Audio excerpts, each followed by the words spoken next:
Hello, Mortgage Seth here. I wanted to go through a quick analysis of the numbers associated with the CALHFA Dream Shared Appreciation Program. So I built this spreadsheet. I'd be happy to send it to you. Just let me know if you'd like me to send this out.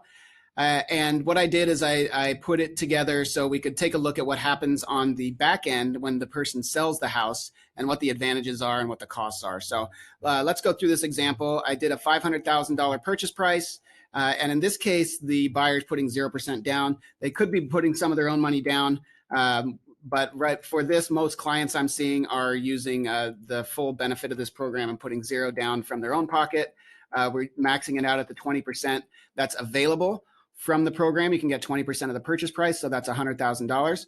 Now, there is the option to split this if you need some assistance with the closing costs. They don't have any money to cover the closing costs. You can do like 3% for closing costs and 17% for the down payment portion. It's up to you, up to the client, whatever's best for the scenario. But really, what I'm mostly seeing is people have some money for closing costs. They just don't have the down payment, or they want to take advantage of this program. So we're going to leave it as all 20% applied to the down payment. So for a $500,000 purchase, they're getting a $100,000 second loan at 0% from this California Dream program.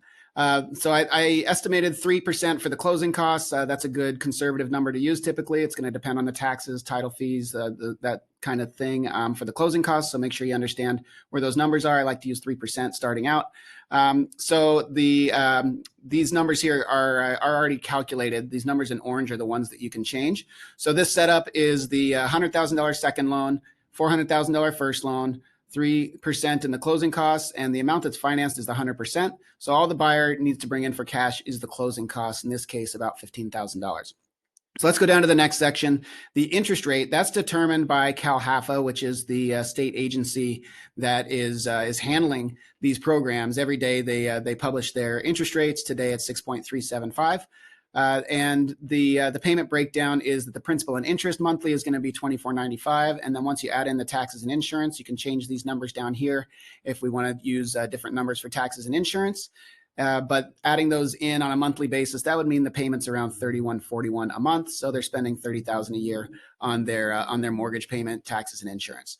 So that's how the loan breakdown works and what the payment is. Remember, there's no payment on the second loan, so all of this is based off the $400,000 that they're actually borrowing on the first loan. That second loan has zero interest, zero payments due, and there's just that shared equity portion, which I'm going to go through here on how it works when they sell or refinance the house. So if we use a market appreciation of 5%, and we're going to analyze over 5 years, you can change these numbers. It'll change the results that are showing up here.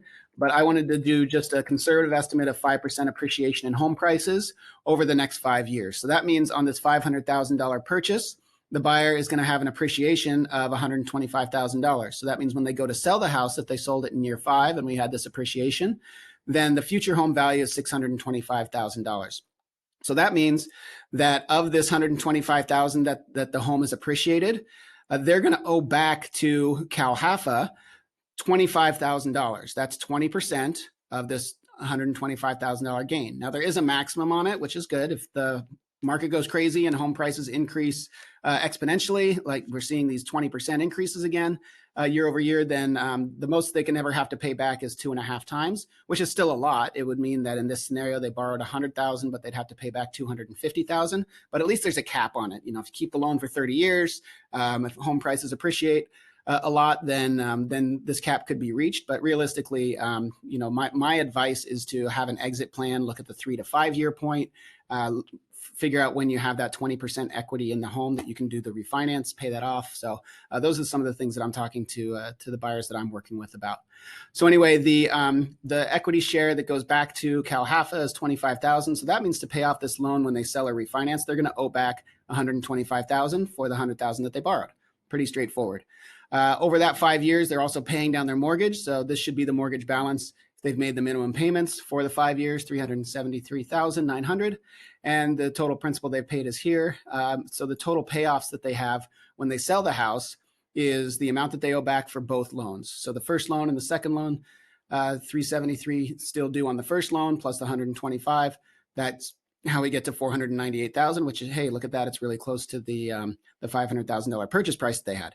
So there's also going to be a cost to sell if they decide to sell in that after those 5 years. I put in here 6% standard real estate commission plus if there's any other costs that they have during the sales process. This is variable too, so you can bump that up if you want to or down. And that means that if we leave it at 6%, and there's about 37,500. That would be the cost to sell. And the owner's estimated net equity or net after the sale of the property is going to be almost $90,000. So if you look at it, they only brought in $15,000 to purchase this home. They only covered the closing costs. They had that 0% down payment assistance program, 0% interest to borrow the 20%. And then they pay back their equity share, and they're making they net 90,000 from the sales. So once you subtract out the 15,000 that they put in, that's almost a 500% return on the investment. So pretty good deal. Again, play with the numbers, look at it over 10 years, see what the numbers look like. It's getting pretty dramatic there, the increases that would be there. But remember the amount that you're paying back to borrow that initial 200,000 or borrow the initial 100,000 goes up each year that you hold on to this. So that's the important thing to keep in mind. The other thing that I did was I put a quick rent comparison here just to showcase the power of homeownership. If the monthly rent is $2,500 right now, and there's rental increases 5% every year, which is a little bit low, I think. We've seen rental increases much higher than that. But just look at the numbers. So in 1 year of renting, you pay $30,000 in rent, and you still have no home to show for it. Then if you do that over 5 years, you put out that 5% increase each year. That means in year 5, your rent would be over $3,000, and the amount of rent you would have paid over 5 years would be $165,000. So again, just showing the power of home ownership, which I think most people understand in the renting versus buying, but I wanted to illustrate those numbers here and go through this equity share program so you could understand what it means to sell or refinance. Now, with this program, there is the option to refinance and not have to pay it off. If interest rates drop and you're trying to lower your mortgage payment, then the program allows for that. They will resubordinate the second loan, this assistance loan. They'll keep it there at 0% and allow you to refinance the first. There's a couple of rules on it. You have to be getting a lower interest rate, so it has to be a benefit to you that your rate's going down at least 0.5%. And also, you can't be getting cash out. So that's their rule. If you want to keep that second assistance loan in place, that you can do a refinance, but you can only do it to lower the rate on your first loan. So anyway, if you have any other questions, you want me to send you the spreadsheet, let me know. You can find me online everywhere at Mortgage Seth. Send me an email, text. I'd be happy to help, and I hope to talk to you soon. Bye-bye.